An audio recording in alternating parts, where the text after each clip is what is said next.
یا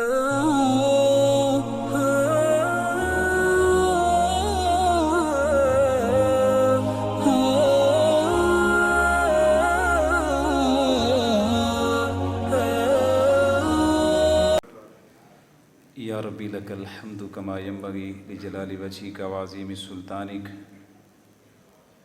والصلاة والسلام علی نبینا محمد صلی اللہ علیہ وآلہ وسلم۔ قال اللہ تبارک و تعالی فی کلامہ المجید ما یفعل اللہ بعذابکم ان شکرتم وآمنتم وکان اللہ شاکرا علیما۔ تمام تعریفات خالق کائنات مالک ارض و سما کے لیے، لا تعداد اور بے شمار درود و سلام محمد الرسول اللہ صلی اللہ علیہ وآلہ وسلم کی ذات اقدس پر۔ انتہائی قابل قدر واجب الاحترام میرے عزیز ساتھیوں، نصیحت کے طور پر اور اپنی ذاتی تربیت کے لیے چند ایک متفرق باتیں ہیں، لیکن ان سب کا تعلق جو ہے وہ شکر اور شکوے کے ساتھ ہوگا۔ تقریباً 35 سے 40 منٹ کا دورانیہ ہے جس میں ہم نے اس بات کو سمجھنے کی کوشش کرنی ہے۔ تو ہم اس کو 3 حصوں میں تقسیم کر لیتے ہیں۔ سب سے پہلے تو آپ اس عنوان کو اور اس کی اہمیت کو سمجھ لیں، اس کے بعد تھوڑی سی بات شکر پہ اور تھوڑی سی شکوے پہ کر کے تو بات کو سمیٹ لیں گے انشاءاللہ۔ جب یہ عنوان رکھا گیا ہے تو بعض ہمارے احباب کے ذہن میں آتا ہوگا کہ شکر ایک اچھی چیز ہے اور شکوہ کوئی اچھی چیز نہیں ہے، یعنی عمومی طور پہ ایسے ہی ذہن میں آتا ہے۔ تو سب سے پہلے تو آپ اس کی وہ سمجھ لیں بنیاد کہ شکر بہت اچھی چیز ہے، شکوہ بھی بہت اچھی چیز ہے۔ یہ مت سمجھ کے بیٹھ جائیے کہ بھائی شکوہ کوئی بڑی بری چیز ہوتی ہے اور شکوہ کرنا ٹھیک نہیں ہوتا، لیکن یہ بات ضرور ہے کہ شکوہ کرنا کس سے ہے، یہ سمجھنے والی بات ہے۔ تو شکر اور شکوہ دونوں چیزوں میں بنیادی طور پر خیر ہے، لیکن یہ دیکھنا ضروری ہے کہ شکوے کا جو منفی پہلو ہے وہ اس لیے ہے کہ آپ نے شکوہ کہاں پر کرنا ہے۔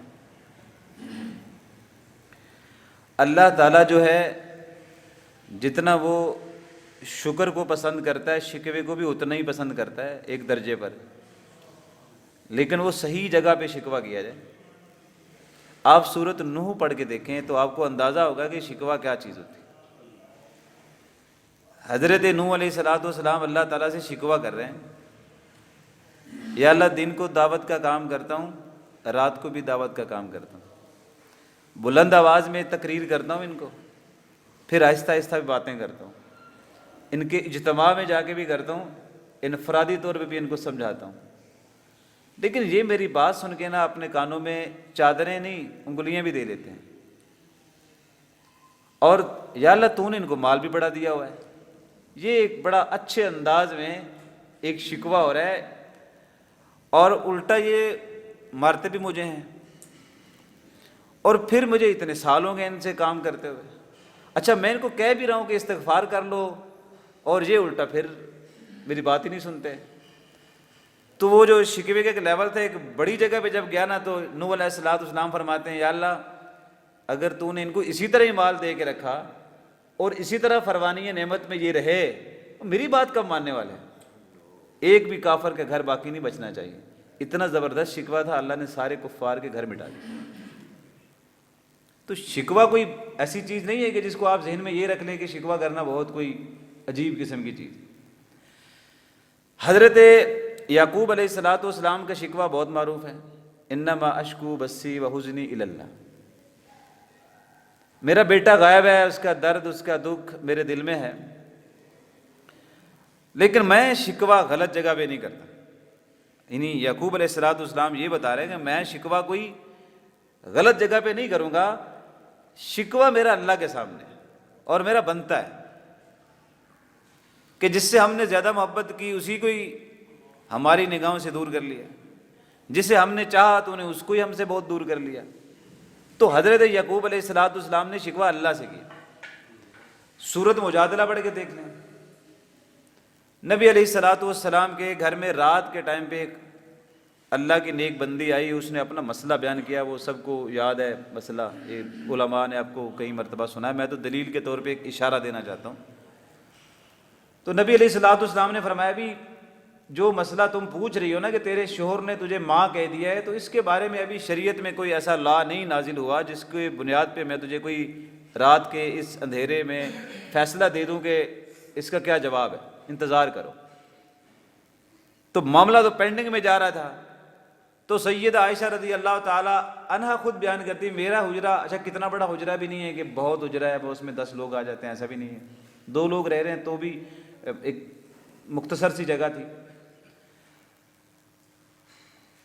تو وہ فرماتی ہیں سید عائشہ رضی اللہ تعالیٰ عنہ کہ مجھے نہیں پتہ چلا کہ اس نے کیا کہا ہے، یعنی میرے کانوں تک اس کی کوئی آواز یا سماعت میں نے نہیں دیکھی سنی، البتہ تھوڑی دیر کے بعد جبریل آ گئے اور نبی علیہ الصلوۃ والسلام اٹھ کے بیٹھ گئے اور آپ نے فرمایا کہ اللہ تعالیٰ یہ فرما رہے ہیں قد سمع اللہ قول التی تجادلک فی زوجہا وتشتکی الی اللہ، اللہ نے سن لی یہ بات اس خاتون کی جو اپنے شوہر کے بارے میں آپ سے جھگڑا کر رہی ہے، تجادل مجادلہ اسی سے نکلا ہے۔ تو آپ نے چونکہ کہہ دیا ہے کہ ابھی اس کے بارے میں کوئی ہے نہیں، شریعہ لا ہے نہیں، تو میں انتظار کرو اس کے بارے میں، جب آئے گا تو بتا دیں گے۔ وہ تشتکی الی اللہ، تو اس نے اپنا شکوہ اللہ سے کر دیا، اللہ نے اسی وقت ہی شکوہ سنا اور حل بھی بھیج دیا۔ تو شکوہ اللہ سے کریں۔ اللہ کو یہ بات قطعی طور پر پسند نہیں ہے کہ اللہ کے معاملے میں آپ شکوہ بندوں سے کریں۔ میں اس کی بھی ایک مختصر سی وہ بات کر کے بات کو آگے لے کے چلتے ہیں، کر کے بھی دیکھا کچھ لوگوں نے، تو آپ میری اس بات کو منفی میں مت لے کے جائیں، اس کو تدبر سے غور و فکر سے سوچ لیں۔ حضرت لوط علیہ الصلوۃ والسلام اپنے گھر میں تھے، 2 فرشتے آ گئے انسانی شکل میں، تو قوم نے کہا بھائی یہ ہمیں دو، آپ کو تو پتہ ہی ہے ہم کیا کرتے ہیں، تو آپ ہمیں دے دو۔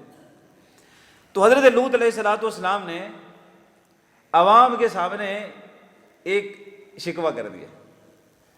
اس کی دو شکلیں ہیں، میں دونوں بیان کر رہا ہوں۔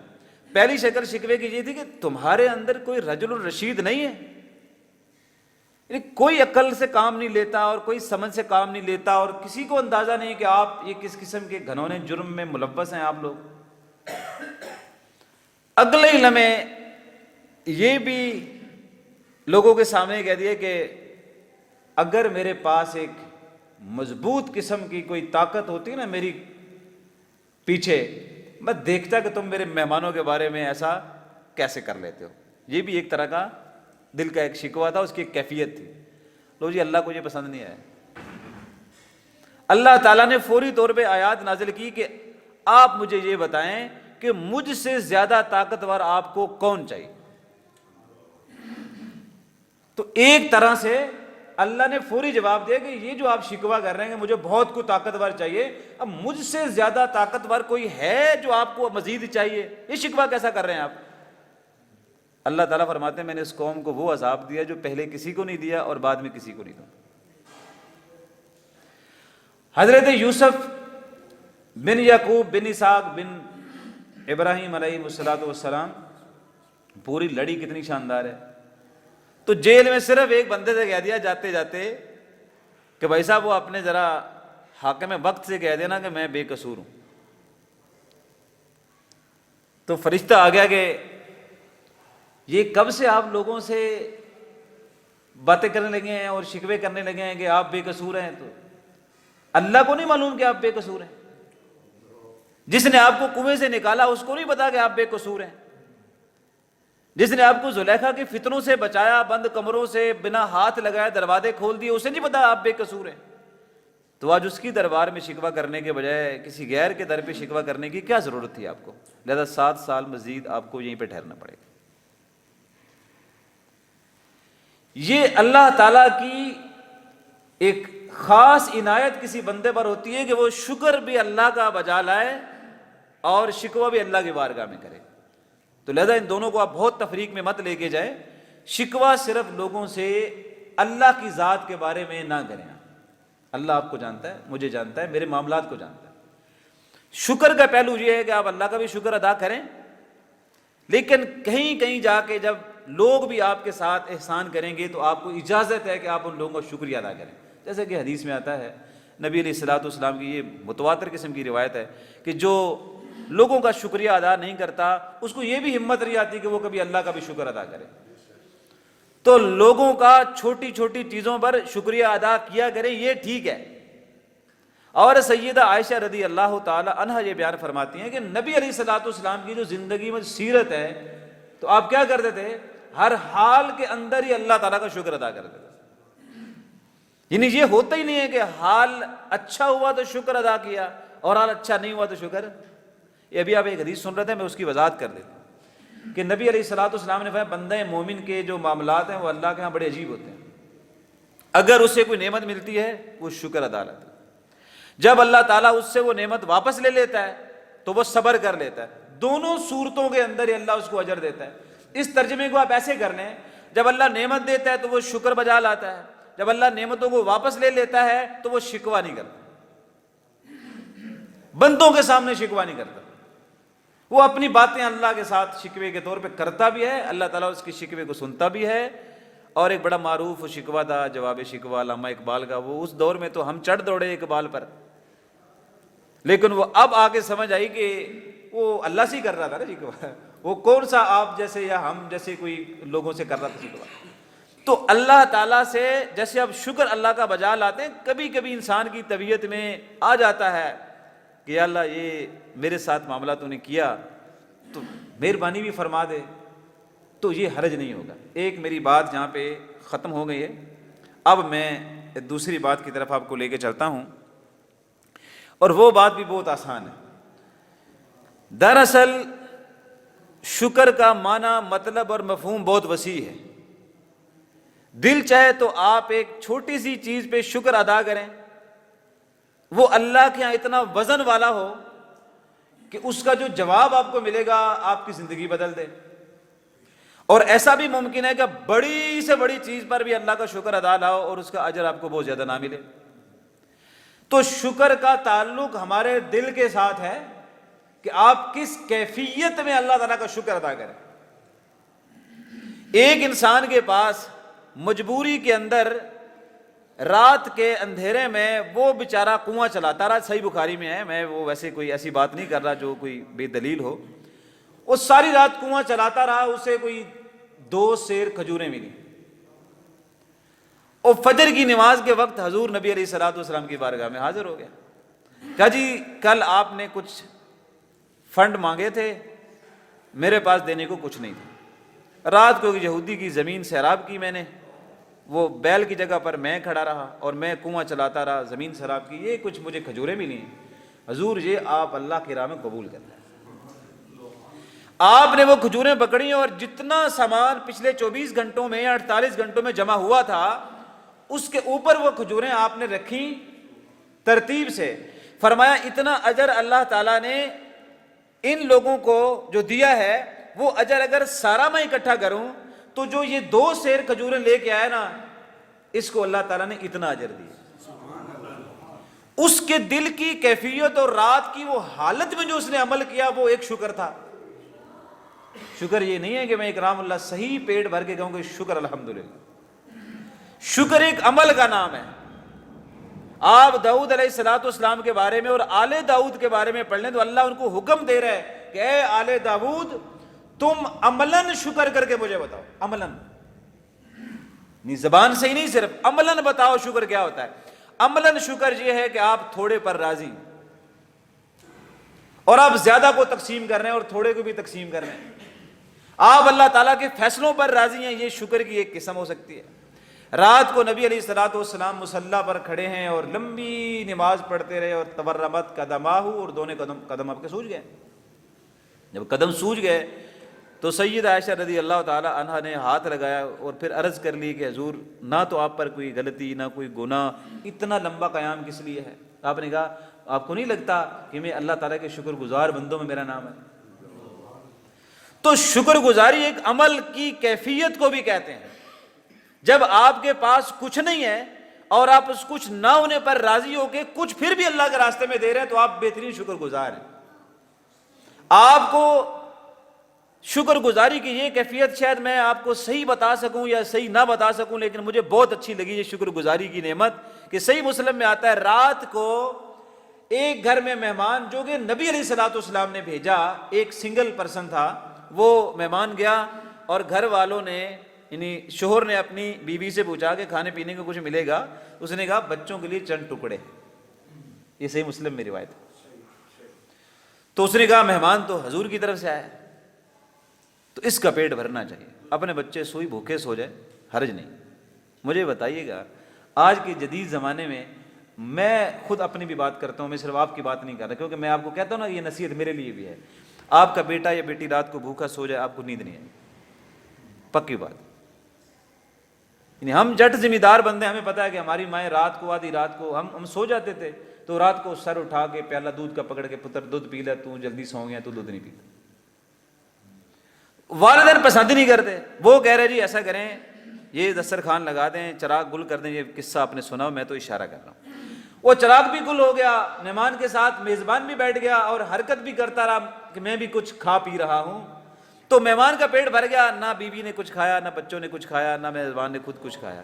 رات کے اندھیرے میں عمل ہوا تھا، اللہ کو یہ شکر اتنا پسند آیا، صبح حضور کے پاس فرشتہ آ گیا کہ آپ کے لوگوں میں اتنے بھی نیک لوگ ہیں، یسرون علی انفسہم ولو کان بہم خصاصہ، اگر وہ خود بھوکے بھی ہونا، خود وہ کنگال بھی ہو جائیں، دوسرے کا پیٹ بھر دیتے۔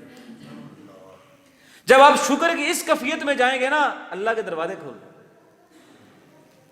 اسے کہتے ہیں ان شکرتم لازیدنکم، تم شکر گزاری کرو۔ اب اس کو صرف لفظوں تک نہ رکھو، یہ الفاظ کا شکر تو ایک قسم ہو سکتی ہے، ایک ٹائپ کا یہ شکر ہو سکتا ہے۔ اگر مکمل کوئی شکر کی تعریف کرنی ہے تو اس میں یہ ہے کہ دل سے آپ اللہ کے ان فیصلوں کی قدر کریں، زبان سے اس کو ادا کریں اور اپنے جسم سے عمل کر کے بتائیں کہ ہم واقعی شاکر ہیں۔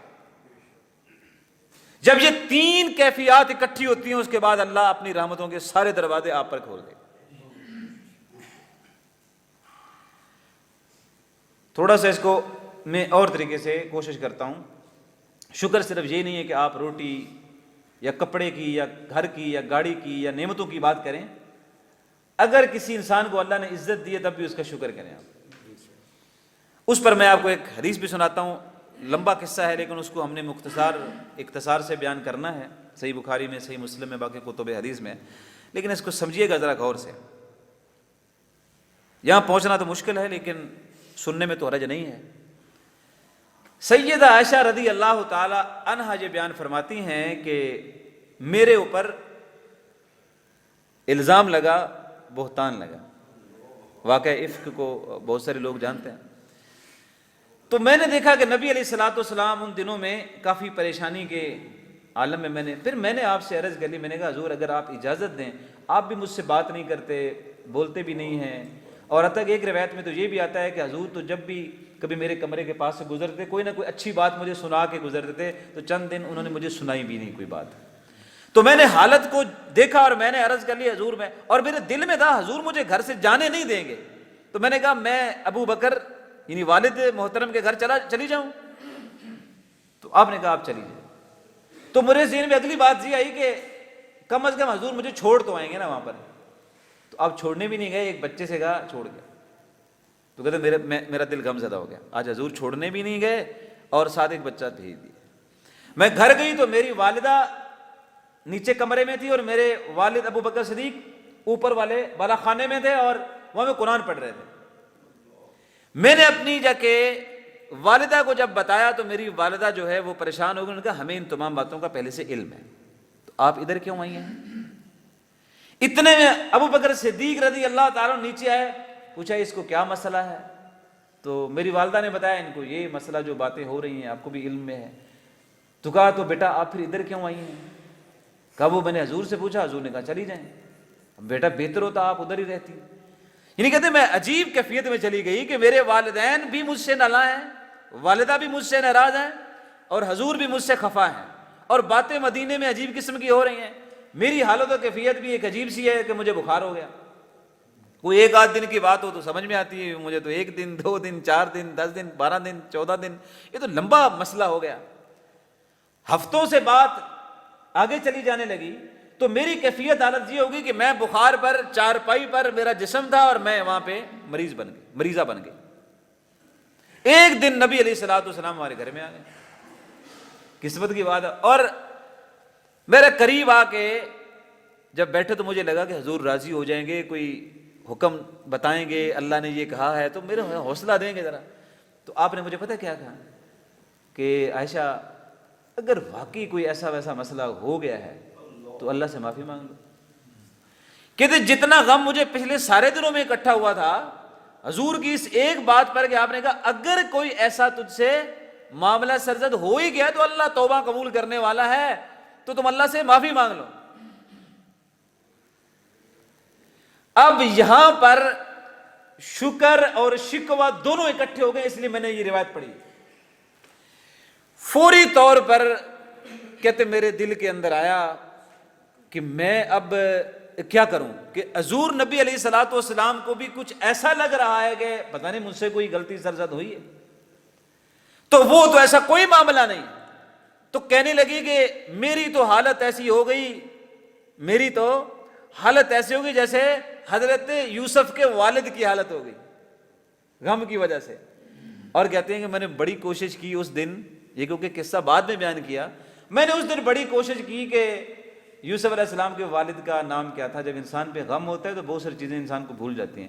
کہتے ہیں مجھے یعقوب علیہ السلام کا نام یاد نہیں آیا، جو کہ بعد میں یاد ہے، وہ یعقوب علیہ السلام۔ کہتے سے وہ کہتے تھے نا کہ جو تم لوگ اپنی زبانوں سے باتیں کر رہے ہو نا، میں ان پہ یقین نہیں رکھتا، میرا اللہ بہتر ہے، میری مدد کر دے گا۔ تو میں نے بھی یہ کہا کہ جو تم لوگ باتیں کر رہے ہو میرا اللہ تعالیٰ اس کے بارے میں میری مدد ضرور کرے گا۔ میں نے جب یہ بات کی نا تو یہ ایک طرح سے اللہ کی بارگاہ میں میری ایک شکایت بھی تھی، شکوہ بھی تھا کہ اللہ اتنے دن ایک آزمائش سے گزارا تو جبریل آ گئے۔ سورۃ النور کے اندر میری برات کی آیات نازل ہو گئی تو نبی علیہ الصلوۃ والسلام فوراً میری طرف مڑے، کہا آپ کو مبارک ہو۔ میں نے کہا کس بات کی؟ اللہ نے آپ کی برات نازل کی ہے، یہ جو معاملہ ہوا ہے یہ تو بہت بڑا بہتان ہے، بہتان عظیم ہے۔ اتنے میں والدہ بڑی تیزی سے آئیں اور سر پہ شفقت سے ہاتھ رکھا اور کہا بیٹی نبی علیہ الصلوۃ والسلام کا شکریہ ادا کریں۔ تو سیدہ عائشہ رضی اللہ، یہ ہمارے لیے بات ہے، اس کو منفی میں مت لے کے جائیے گا۔ سیدہ عائشہ رضی اللہ تعالیٰ عنہ نے فوری طور پہ جواب دیا۔ آپ نے بھی اس بات پہ یقین کر لیا تھا یا کم از کم آپ کے ذہن میں تھا کہ ایسا کچھ ہو سکتا ہے؟ بہت سارے لوگوں سے ذہن میں تھا، اور حضور نبی علیہ الصلوۃ والسلام بھی میرے ساتھ ایسے ہی گفتگو فرما رہے تھے۔ تو میں آج اللہ کا شکر ادا کرنے کے علاوہ کسی کا شکریہ ادا نہیں کروں، جس نے میری مدد کی ہے۔ جب آپ کسی غم سے نکل آتے ہیں، جب کسی دکھ سے آپ کا مداوع ہو جاتا ہے، جب اس گہرے کنویں سے آپ نکل ہی پڑتے ہیں، اور جب آپ تنگ راستوں سے کشادہ راہوں پہ چل ہی پڑتے ہیں، تو اس وقت یہ ٹائم ہوتا ہے کہ آپ اللہ تعالیٰ کے سامنے سر بہ سجود ہو جائیں کہ یا اللہ تیرا شکر کہ تو نے مجھے یہاں سے نکالا۔ یعنی شکر کی کیفیت کو کسی ایک جگہ پہ مت رکھیں۔ آپ کی کامیابی شکریہ ادا کرنے کی ایک وجہ ہو سکتی ہے، آپ کا غم سے نکل آنا یہ بھی ایک وجہ ہو سکتی ہے کہ آپ اللہ کا شکر ادا کریں۔ اور شکوے کی کیفیت میں کسی حال میں مت جائیں۔ نبی علیہ الصلوۃ والسلام جو کہ ہر حال میں اللہ کا شکر ادا کرتے تھے، تو کبھی آپ نے سوچا ہے کہ آپ کے اوپر حالات کیسے آتے تھے؟ یعنی ایک لمبی بات نہ ہو جائے، یعنی آپ نے کبھی غور کیا کہ آپ پہ حالات کیسے آتے تھے؟ یعنی جب سیدہ عائشہ بیان فرما رہی ہیں کہ ہر حال میں آپ شکر ادا لاتے تھے اللہ تعالیٰ کا، تو ہر حال جو لفظ میں نے بولا ہے اور یہ ہے بھی حدیث کا لفظ ہے، تو آپ کبھی سوچے نا کہ حال آپ پہ ہوتا کہتے تھا؟ میں اس کو تھوڑا سا وضاحت کر دیتا ہوں۔ حال یہ ہے کہ 13 سال مکے کے اندر کیا سے کیا نہیں ہوا، دست و گریباں ہوئے لوگ، کچرا ڈالا لوگوں نے، جادوگر کہا، ساحر کہا اور کذاب کہا، نعوذ باللہ دم کٹا کہا، اولاد کے بارے میں تانے دیے، بیٹیوں کو تکلیف دی، ہجرت پہ مجبور کر دیا، طائف میں پتھر پڑ گئے، اور 13 سالہ اذیت کی زندگی سے، اور اس کے اندر پھر کیا ہے، 1 سال ایسا جسے کہتے ہیں عام الحزن ہے، ماں خدیجہ الکبریٰ رضی اللہ تعالی عنہا ان کی وفات ہو گئی، حضرت ابو طالب کی وفات ہو گئی، دشمنان اسلام بڑھ گئے اور کشیدگی زیادہ ہو گئی، اب تبلیغ بھی کرنی ہے اور کوئی ساتھی پناہ دینے کو بھی تیار نہیں ہے۔ ان ساری کیفیات کو ذرا ذہن میں رکھیں، جو میں مختصر بیان کر رہا ہوں، آپ علماء سے تفصیلاً اس کو سنیں۔ اس کے بعد ہجرت کی تو پیچھے آ گئے گھوڑے پر تیر مارنے کے لیے، اب مدینہ پہنچے تو سامنے یہودی بھی ہیں، عیسائی بھی ہیں، بیچ میں کچھ منافق بھی آ گئے، اب وہاں پہ 5 نمازیں بھی ہیں اور 1 مہینے کے روزے بھی ہیں، پھر بہت سارے لوگ آ کے مسئلے بھی پوچھتے ہیں، پھر مکے کی بھی فکر ہے، پھر مدینے کی بھی فکر ہے، یثرب کی، اور اوپر سے 5 نمازیں بھی پڑھنی ہے۔ آپ نے پھر اس طریقے سے 8 سالوں میں 87 جنگوں کا انضمام بھی کرنا ہے، 313 لے کے بدر میں بھی جانا ہے، 1000 کو لے کے احد میں جانا ہے، تھوڑا سا جتھا جماعت جا کے لے کے غزوہ تبوک کے لیے ٹریول بھی کرنا ہے، پھر وہاں پہ یہودیوں میں، عیسائیوں میں، منافقین میں، ان ساری چیزوں میں، پھر روم کی اتنی بڑی سلطنت میں پھر خط بھی لکھنے ہیں، پھر اتنے سارے کام کرنے ہیں، پھر آپ کے گھر بھی 8-9 آپ کے گھر ہیں ان کو بھی دیکھنا ہے، اور وہاں کبھی کبھی 1 ہفتہ آپ کے گھر میں چولہا نہیں جلتا، اور جنگی معاملات کے اندر بھی آگے بڑھنا ہے۔ بدر میں سب سے آگے، احد میں دندان بھی شہید ہوئے اور آپ کے پہلو میں پتھر بھی لگا، آپ کے رشتہ دار شہید بھی ہوئے، قریب صحابہ کرام جو تھے ان کے آپ نے بوٹیاں جمع کی اپنے چاچا کی، اور مصعب بن عمیر جس سے والہانہ محبت تھی، اور ان کے پاؤں کے اوپر گھاس ڈال کے ان کو دفن بھی کیا اور قبریں بھی کھودی، اور اپنے بڑے قریبی صحابہ کرام کو اپنے ہاتھوں میں شہادت کے درجے پہ پہنچتے ہوئے بھی دیکھا، اور اپنے ہاتھوں میں ایسے یوں کبھی آپ سوچ نہیں سکتے کہ کسی کا بیٹا ہو اور اس کے ہاتھ کے اندر ہو اور اس کو ملک الموت اس کی روح کو نکال لے، آپ کے بیٹے ابراہیم آپ کے ہاتھوں میں تھا اور اس کی گردن لٹک گئی اور ہاتھ جھک گئے اور نبی کریم کی آنکھیں بہہ پڑی۔ اتنے سارے غموں کو، اتنے سارے اس ماحول کو تھوڑی دیر کے لیے آپ ذہن میں لے آئیں، میں بہت کم آپ کو بتا رہا ہوں، آپ بہت زیادہ جمع کر سکتے ہیں سیرت کی کتابوں سے۔ ان سارے حالات کے بیچ میں اللہ تعالیٰ کے نبی پھر بھی فرماتے تھے اللہ تیرا اس بات پہ شکر ہے کہ تو نے مجھے نبی بنایا۔ ایک دن بھی نبی علیہ الصلوۃ والسلام نے شکوہ نہیں کیا، یا اللہ آج شکوہ ہے تجھ پر کہ تو نے طائف میں مجھے بڑا مروایا ہے۔ پھر بھی وہاں بھی کہہ رہے تھے اگر تیری رضا میں تو راضی ہے اور مجھے پتھر پڑ گئے تو لا ابالی، کوئی مسئلہ نہیں، کوئی پریشانی نہیں۔ تو اپنی زندگی کو جب تک آپ شکر میں لے گئے تو اللہ تعالیٰ کتنی پیاری بات کر رہے ہیں۔ اللہ فرما رہے ہیں ما یفعل اللہ بعذابکم، اللہ کو کیا پڑی ہے کہ تمہیں عذاب دے، یعنی اللہ کو کیا مجبوری ہے اللہ کو کہ آپ کو یہ عذاب دے؟ ان شکرتم، اگر تم شکر بجا لاؤ تو اللہ کو کیا ہے کہ اللہ آپ کو عذاب دے؟ اللہ کو کوئی خوشی ہوتی ہے اس پر؟ وآمنتم، اور اللہ پر ٹھیک سے ایمان لے آؤ۔ یہاں میں کہتا ہوں اللہ نے ایمان سے پہلے شکر کا ذکر کیا اور فرمایا وَكَانَ اللَّهُ شَاكِرًا عَلِيمًا، صرف تم ہی نہیں شکر کرنے والے، اللہ کی ذات اتنی بڑی ہے، وہ قدردان ہے۔ جب وہ قدر کرتا ہے تو تمہارے ایک چھوٹے سے عمل کی وجہ سے، اور اتنا قدردان ہے کہ صحیح بخاری میں آتا ہے ایک مرد کے بارے میں، ایک خاتون کے بارے میں، کہ جب انہوں نے ایک پیاسے کتے کو پانی پلایا تو وہ گنہگار تھے جیسے کہ حضور نے فرمایا، اپنے سارے گناہوں کے باوجود ایک انہوں نے جانور کی پیاس بجھا دی، اللہ کو ان کا یہ عمل اتنا پسند آیا سارے گناہ معاف کر۔ بے شک ایک مخصوص ایک عمل ہے لیکن اس کا تعلق ایک کیفیت کے ساتھ ہے، ایک حالت کے ساتھ ہے۔ تو شکر کی ایک، جیسے تقوی کی ایک حالت ہے، زہد کی ایک حالت ہے، تو شکر کی بھی ایک حالت ہے، اور شکوے کی بھی ایک کیفیت اور حالت ہے، لیکن شکوہ بندوں سے نہیں کرنا، اللہ سے کرنا ہے۔ تھوڑی سی آخری بات کر کے ہم اپنی بات کو ختم کر دیں، وہ ہے کہ کیا کیفیت ہو سکتی ہے آپ پر کہ آپ شکوہ کر گزریں؟ اس کے لیے اللہ نے جن لوگوں کو ہمارے لیے نمونہ بنایا ہے ان میں سر دست تو نبی علیہ الصلوۃ والسلام کی ذات ہے سب سے پہلے۔ تو جب آپ کا بیٹا آپ کے ہاتھوں میں چلا گیا تو آپ اس بیٹے کے بارے میں پڑھیں، آپ اکثر کہا کرتے تھے میرے اس بیٹے کو آرام سے ہاتھ لگایا کریں تاکہ اسے تکلیف نہ ہو، اور نام رکھا ہوا ابراہیم، حضرت ابراہیم علیہ السلام کے نام پر، اور پھر حضور کا بیٹا ہے، اور حضور اس سے والہانہ محبت بھی کرتے ہیں۔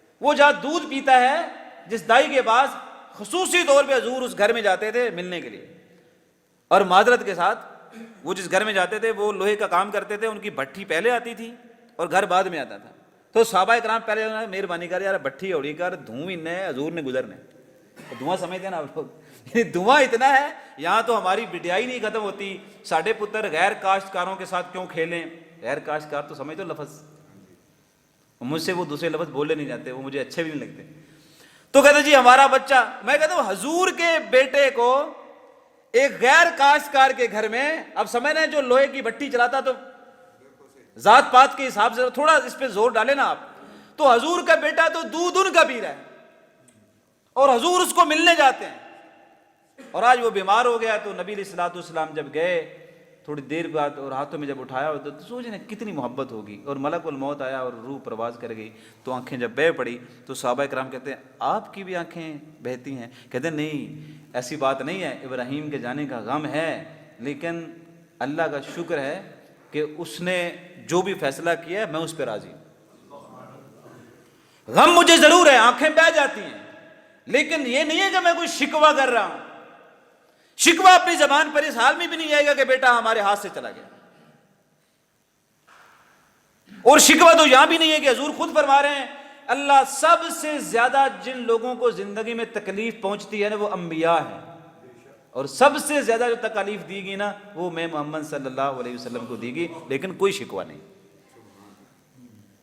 نہ رزق کی کمی کا شکوہ، نہ کسی کی مار کا شکوہ، اور نہ کسی کے الفاظ کا شکوہ، نہ کسی کی دوری کا شکوہ، اور نہ ہی کسی کی مجبوری کا شکوہ۔ حضور کی زندگی کو اگر آپ نمونہ نماز کے لیے مانتے ہیں اور مسواک کے لیے مانتے ہیں اور جہاد کے لیے مانتے ہیں، حج اور روزے کے لیے مانتے ہیں، تو میں آپ کی منت کرتا ہوں حضور کی ذات صرف کوئی نماز اور روزے اور حج کی حد تک نہیں ہے، حضور کی زندگی میں جو شکر گزاری کا جو پہلو ہے نا وہ بھی میرے لیے اتنا ہی نمونہ ہے۔ آپ اس کو کیسے ایک سائڈ پہ کر سکتے ہیں؟ حتیٰ کہ دیکھیے اللہ تعالیٰ قرآن میں فرماتے ہیں کہ کبھی کبھی میرے بندے ایوب کو بھی یاد کیا، اللہ کتنے خوبصورت انداز میں کہتا ہے کبھی کبھی میرے بندے ایوب کو بھی یاد کیا، کہ ایک بندہ امیر ترین ہو، اور ریاست مشرق کی طرف جو تھی اس میں امیر ترین لوگوں میں نام تھا ایوب علیہ السلام کا، بیویاں، بیٹے، گھر، جائیداد، جانور، ہر چیز۔ میں ان روایات کی تصدیق نہیں کرتا کیونکہ اسرائیلی روایات کو آپ بیان تو کر سکتے ہیں لیکن نہ آپ ان کو جھوٹا کہہ سکتے ہیں اور نہ ان کو سچا کہہ سکتے ہیں، لیکن جو قابل بیان ہے، جو ڈائریکٹ کوئی اللہ اس کے رسول کی توہین کے اوپر نہ جاتی ہوں، کیونکہ بعض ایسی بھی روایات ہیں، تو جو درمیان میں آتے ہیں تو ہوتا ہے کہ ایک بندے کو خبر ملے کہ بھائی آپ کا گھر گرا، آپ کے بیٹے اس کے نیچے دفن ہو گئے اور آپ کے جانور سارے مرنے لگے، اور آپ کے بیوی بچے آپ کو کچھ فوت ہو گئے، کچھ چھوڑ گئے، بدن پہ مرض ہوا، میں اس میں نہیں جاتا کہ وہ بعض لوگوں نے تو بہت اس میں کیڑے ہو گئے، تو میں اس طرح کی چیز تو کوئی نہیں ہے، لیکن مرض کی شدت بہت تھی کہ لوگ قریب آنا پسند نہیں کرتے تھے۔ کسی ایک درجے پہ آتا ہے کہ ایک بار ان کی بیوی نے اظہار کیا کہ آپ ایسا کریں، اللہ سے دعا کریں، اللہ سے دعا کریں، تو انہوں نے کہا پتہ بات کیا ہے، لگ بھگ 80 سال نعمتوں میں گزارے، وہ کم از کم 80 سال تو تکلیف برداشت کرنے دو، یعنی یہ کیفیت ہوتی کبھی کی انسان کی کہ کم از کم اس کے برابر ابھی میں اللہ سے کہوں کہ مجھے ٹھیک کر دے، اللہ تعالیٰ نے اگر یہ کہہ دیا پیارے 80 سال تک تو تم بالکل نعمتوں میں رہے، اور اگر 2-4 سال اگر کسی پریشانی میں آپ کو گزارنے پڑے تو فوری آپ شکوے پہ آ گئے کہ مجھے ٹھیک کر دو اور اس پہ آ گئے، نہیں 80 سال تک تو دعا نہیں کریں۔ البتہ بعض روایات میں آتا ہے کہ آپ نے پھر کئی سالوں کے بعد اللہ کے سامنے دعا کی، لیکن میں یہ نہیں کہہ رہا، میں تصدیق نہیں کر رہا کہ 80 سال ہی ہوگا سارا چیزیں، لیکن اس کیفیت کو اتنا ضرور ہے کہ ان کا ذکر یہ تھا کہ کم از کم جو نعمتوں کے دن گزارے ہیں اتنے تو برابر ہونے دیں یا تکلیف کو برداشت کرنے دیں، اور جب اللہ کے سامنے ساری چیزیں بیان کی، بندوں کے سامنے کوئی نہیں کی، تو اللہ تعالیٰ نے زمین سے گرم اور ٹھنڈا پانی نکالا اور نہائے بھی اور پیا بھی اور ٹھیک ہو گئے، اور آسمان سے سونے کی بارش کر دی۔ تو جب وہ جمع کر رہے تھے نا تو اوپر سے فرشتے نے آ کے بتایا کہ بڑی جلدی ہے، چیزوں کو جمع کرنے میں. اللہ تعالیٰ پوچھ رہے ہیں کہ بہت جلدی ہے سونا اور یہ ساری اکٹھے. کہ اللہ کے فضل اور کرم سے ہم کب کبھی مستغنی ہوئے ہیں. اللہ کا کرم ہے تو کر لیں گے ہم. یعنی ملے گا تو شکر بھی بجا لائیں گے, نہیں ملے گا تو صبر بھی انتہا کا کریں گے. اللہ نے قرآن میں کہا ہم نے ایوب کو صابر ہی پایا اور وہ ہماری طرف ہی لوٹا اس سارے غم کی کیفیت اور حالت میں. ایک روایت حافظ ابن کثیر بیان کرتے ہیں, البتہ اس کی سند کے بارے میں کوئی کلام نہیں کر رہا یہاں پر, اور میں بار بار یہ بول رہا ہوں کہ یہ اسرائیلی روایات ہوتی ہیں, صرف سمجھنے کے حد تک رکھیے گا, ان کو دلیل نہ بنا لیجیے گا کہ کل کا مولوی صاحب کیا کہہ رہے. لقمان کے بارے میں آتا, وہ نبی نہیں تھے, ایک غلام تھے. ان کا جو آقا تھا ان سے اتنی محبت کرتا تھا کہ جو چیز گھر میں آتی پہلے ان کو کھلاتے تھے. تو ایک دن کوئی آیا کچھ فروٹ, تو انہوں نے ان کو پہلے کھلایا تو وہ بڑے مزے سے کھانے لگے. تو مالک نے پوچھا کہ تھوڑا سا میں بھی کھا لوں, اجازت ہو تو تھوڑا سا کھا لو. تو کھایا تو بڑا کڑوا تھا. کہ بس تم بڑے مزے سے کھا رہے تھے, اتنا بڑا زبردست, اور اس میں بڑی مٹھاس ہے, یہ تو زہر ہے. کہ نہیں وہ مالک بات یہ نا, اتنا سالوں میں تم نے جب بھی فروٹ دیا وہ میٹھا تھا, آج کڑوا آ گیا تو شکوہ اچھا نہیں لگا. یعنی زندگی میں آپ کو کبھی کبھی کڑواہٹ کو برداشت کرنا پڑے گا, یہ ہے کہ آپ شکوہ نہیں کرتے. تھوڑا سا مسئلہ اٹھا کے ادھر جا کے شکوہ کر, ادھر جا کے کوئی قصہ بیان کر, ادھر جا کے غیبت کر لے, اور وہاں جا کے کوئی مسئلہ کھڑا کر لے کہ میرے ساتھ ہی اللہ تعالیٰ ظلم کرتا ہے, نعوذ باللہ من ذالک. جبکہ اللہ قرآن میں کہہ رہا ہے کہ اللہ ظلم نہیں کرتا اپنے بندوں پر, تم خود ہی اپنی جانوں پر ظالم ہوتے ہو. تو بات ختم ہو گئی ہے بھائی صاحب. شکر گزاری کے جو پہلو تھے میں نے یہ بیان کیا کہ شکر بہت اچھی چیز ہے, لیکن شکوہ صرف اللہ سے کرنا اچھا لگتا ہے, بندوں سے شکوہ نہ کریں. ہو سکتا ہے میں نے بھی کبھی کبھی بندوں سے شکوہ کیا ہو تو کام خراب ہی ہوا ہے, بس کوئی اچھا نہیں جواب ملا. لیکن جب اللہ سے کیا ہے, وہ میں اگر آپ کو وہ قصے سناؤں تو پھر آپ مولوی ہے اپنے قصے سنا رہے ہیں. کبھی کبھی شکوہ بنتا ہے اور کیا بھی ہے, لیکن اللہ سے کیا ہے. اس سے قریب ٹائم میں اللہ نے اتنے زبردست قسم کے انداز میں مدد کی کہ وہ جو ٹائم تھا اس کے بعد ایمان کی پختگی اور زیادہ ہو گئی. کہ جب اللہ کے سامنے اگر ہم دعا کرتے ہیں, اور کبھی کبھی اپنے رب جو ہمارا خالق ہے, جو ہمارا مالک ہے, جو کہ خود شاکر ہے, اگر اس کے سامنے اگر شکوہ رکھ دیا جائے نا ٹھیک انداز کے اندر, تو مدد بڑی کرتا ہے وہ. کبھی کبھی روٹین میں آپ دعا کرتے ہیں تو آپ سمجھ رہے ہوتے ہیں کہ دعا قبول نہیں ہو رہی, تو تھوڑا سا ادب میں رہیے گا. میں آپ کو کوئی گستاخی کی دعوت نہیں دے رہا. تو آپ ایسا کر لیں کہ ایک دن اللہ سے ذرا صحیح دل سے شکوہ کر کے بھی دعا کریں, دیکھیے کتنی جلدی قبول ہوتی ہے. لیکن اللہ سے کریں. تو اللہ تعالیٰ سے یہ دعا ہے, یا اللہ ہماری حاجات کو خود ہی پورا فرما, ہمیں شکوہ پرور بنا ہی نہیں. ہم شکر کرنے والے ہوں تیری نعمتوں پر اور تیری ان ساری چیزوں پر. ہم تو اللہ نے قرآن میں کتنی بات کی ہے, میری اتنی نعمتیں اگر تم شکر بجا لانا چاہو اور پھر میری نعمتوں کو تم شمار بھی کرنا چاہو تو کیا پیمانہ ہے تمہارے پاس. ہمارے ایک ٹیچر تھے, ان کی بات اچھی ہے, وہ کہتے ہیں کہ کسی ایک دن, ویسے میں آپ کو نہیں کہہ رہا, اگر آپ کا دل کرے تو کر لیں, نہ کرے تو ضروری نہیں ہے. وہ کہتے ہیں ایک دن پیپر لے لو اور اللہ کی جو نعمتیں آپ پر ہیں نا وہ لکھنا شروع کر دو, بڑا اچھا لگے گا آپ کو. وہ بلا کہتے تھے کہ ایک ٹائم ایسا آئے گا اللہ کی نعمتیں لکھتے لکھتے 1 2 3 4 5 6 7 8 ایسے لکھتے لکھتے نا ایک وقت آئے گا آپ کو پتہ بھی نہیں چلے گا, آپ بیٹھے بیٹھے آپ کی آنکھوں میں برسات آ جائے گی. یہ کبھی آپ کر کے دیکھیں, اگر ہو سکے نا کبھی ٹائم آپ کو ملے, موبائل سے جان چھوٹے, انٹرنیٹ سے تھوڑا سا اس دنیا سے نکل کے آئیں, تو قلم پکڑیں اور اپنے بیٹے سے اور بیٹی سے کہیں ذرا جو اللہ نے نعمتیں آپ پر کی ہیں نا لکھیں ذرا. اگر تھوڑی دیر کے بعد آپ کی بیٹی کی آنکھیں نم نہ ہو گئی اور آپ کا بیٹا رونا پڑا اور آپ کی طبیعت اور مزاج میں نرمی نہ اگر آ گئی, تب دیکھیے تم نعمت اللہ کی لکھنے بیٹھ جاؤ, ختم ہی نہیں ہوتی. ایک ابراہیم علیہ السلام کی ذات کے بارے میں اللہ فرماتے ہیں کہ وید ابراہیم علیہ السلام ہے جو میری بڑی نعمتوں کے بڑے شکر گزار تھے, تو ان کو اللہ نے اپنا خلیل کہا ہے. تو اللہ تعالیٰ سے دعا ہے کہ اللہ تعالیٰ ہمیں اپنی خاص حفظ و امان میں رکھے. مجھے اندازہ ہے بارش کی وجہ سے آپ کو مسائل بھی ہوئے ہوں گے, لیکن پھر بھی آپ لوگ تشریف لائے, تو اللہ تعالیٰ آپ کا آنا اپنی بارگاہ میں قبول فرمائے. جزاکم اللہ خیر, بارک اللہ فیکم, والسلام علیکم ورحمۃ اللہ وبرکاتہ.